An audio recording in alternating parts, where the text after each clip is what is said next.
ಮ್ಯಾರಥಾನ್ನಲ್ಲಿ ಭಾಗವಹಿಸಿದ್ದ ಕ್ರೀಡಾಪಟುಗೆ ಹೃದಯಾಘಾತ ಸಂಭವಿಸಿದೆ. ನಂದಿ ಹಿಲ್ಸ್ನ ಮಾನ್ಸೂನ್ ಮ್ಯಾರಥಾನ್ ವೇಳೆ ಈ ದುರಂತ ಸಂಭವಿಸಿದೆ. ಪಂಜಾಬ್ ಮೂಲದ ಅಮನ್ದೀಪ್ ಸಿಂಗ್ ಎನ್ನುವ ಕ್ರೀಡಾಪಟು ಮೃತಪಟ್ಟಿದ್ದಾರೆ. ನಂದಿ ಬೆಟ್ಟದ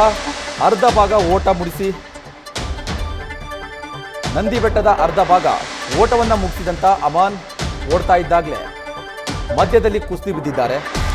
31 ವರ್ಷದ ಅಮನ್ದೀಪ್ ಸಿಂಗ್ ಮ್ಯಾರಥಾನ್ನಲ್ಲಿ ಭಾಗವಹಿಸಿದ್ದಾಗ ಓಟವನ್ನು ಮಾಡ್ತಾ ಇದ್ರು. ನಂದಿ ಹಿಲ್ಸ್ನ ಅರ್ಧ ಭಾಗ ಓಡಿದ್ರು.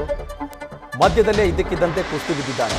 31 ವರ್ಷದ ಅಮನ್ದೀಪ್ ಸಿಂಗ್ ತಕ್ಷಣವೇ ಮುದ್ದೇನಹಳ್ಳಿ ಆಸ್ಪತ್ರೆಗೆ ಅವರನ್ನು ರವಾನಿಸಲಾಯಿತು. ಹೆಚ್ಚಿನ ಚಿಕಿತ್ಸೆ ಕೊಡಿಸುವಂತಹ ಕೆಲಸ ಆಯಿತು. ಆದರೆ ಚಿಕಿತ್ಸೆ ಫಲಕಾರಿಯಾಗದೆ ಅಮನ್ ಸಿಂಗ್ ಸಾವನ್ನಪ್ಪಿದ್ದಾರೆ.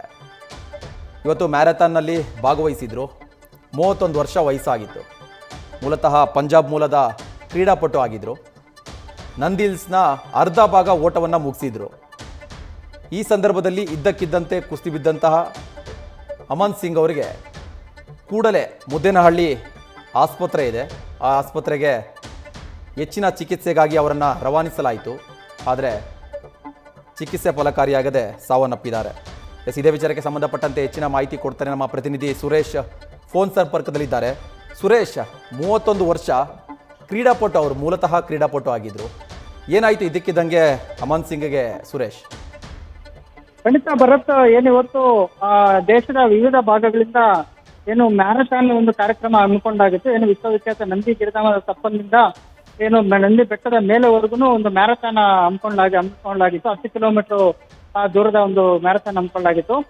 ಬೆಳಿಗ್ಗೆ ಬಹಳ ಉತ್ಸಾಹದಿಂದನೇ ಎಲ್ಲ 10,000ಕ್ಕೂ ಹೆಚ್ಚು ಜನ ಕ್ರೀಡಾಪಟುಗಳಿರ್ಬೋದು, ಜನಸಾಮಾನ್ಯರು ಕೂಡ ಇರ್ಬೋದು, ನೋಂದಣಿ ಮಾಡಿಕೊಂಡು ಮ್ಯಾರಥಾನ್ ಅಲ್ಲಿ ಭಾಗವಹಿಸಿದ್ರು. ಆ ಸಂದರ್ಭದಲ್ಲಿ ಪಂಜಾಬ್ ಮೂಲದ ಅಮನ್ದೀಪ್ ಸಿಂಗ್ ಜಗಡೆ ಅಂತ ಇವರು ಜಿಮ್ ಟ್ರೈನರ್ ಕೂಡ ಆಗಿರ್ತಾರೆ. ಜೊತೆಗೆ ಬೆಂಗಳೂರಿನಲ್ಲಿ ಒಂದು ಖಾಸಗಿ ಕಂಪನಿಯಲ್ಲಿ ಕೂಡ ಕೆಲಸ ಮಾಡ್ತಾ ಇರ್ತಾರೆ.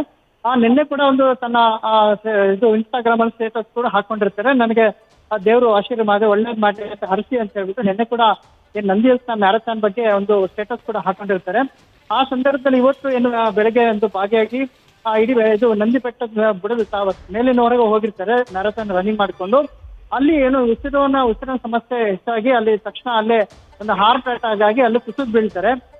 ತಕ್ಷಣ ಅದನ್ನ ಆಂಬುಲೆನ್ಸ್ ನಲ್ಲಿ ಚಿಕ್ಕಬಳ್ಳಾಪುರ ಹೊರವಲಯದ ಸತ್ಯಸಾಯಿ ಆಸ್ಪತ್ರೆಗೆ ದಾಖಲು ಮಾಡ್ತಾರೆ. ಆದ್ರೆ ಆ ದಾಖಲು ಮಾಡಿದ ನಂತರ ಚಿಕಿತ್ಸೆ ಫಲಕಾರಿಯಾಗಿದೆ. ಆತ ಈಗ ಮೃತಪಟ್ಟಿರ್ತಕ್ಕಂಥದ್ದು. ಈ ಒಂದು ಘಟನೆ ಸಂಬಂಧ ಈಗಾಗಲೇ ನಂದಿ ಗಿರಿಧಾಮ ಠಾಣೆ ಪೊಲೀಸರು ಒಂದು ಸ್ಥಳಕ್ಕೆ ಭೇಟಿ ನೀಡಿ ಎಲ್ಲ ಪರಿಶೀಲನೆ ನಡೆಸಿದ್ದು, ಈ ಒಂದು ಘಟನೆ ಸಂಬಂಧ ಒಂದು ತನಿಖೆ ಕೂಡ ಮುಂದುವರಿಸಿದ್ದಾರೆ. ಯಾಕಾಯ್ತು ಏನಾಯ್ತು ಅಂತ ಹೇಳಿ ಈಗ ತನಿಖೆ ಕೂಡ ಮುಂದುವರಿಸಿದ್ದಾರೆ. ಈಗ ಸದ್ಯದ ಒಂದು ಶವಾಗಾರದಲ್ಲಿ ಒಂದು ಶವನ ಇಟ್ಟಿದ್ದು, ಆತನ ಪೋಷಕರು ಮತ್ತು ಸಂಬಂಧಿಕರು ಬಂದ ನಂತರ ಅವರ ಕುಟುಂಬಕ್ಕೆ ಈ ಒಂದು ಮೃತದೇಹವನ್ನು ಹಸ್ತಾಂತರ ಮಾಡಲಾಗುತ್ತೆ. ಭರತ್, ಧನ್ಯವಾದ ಸುರೇಶ್ ತಮ್ಮ ಮಾಹಿತಿಗಾಗಿ.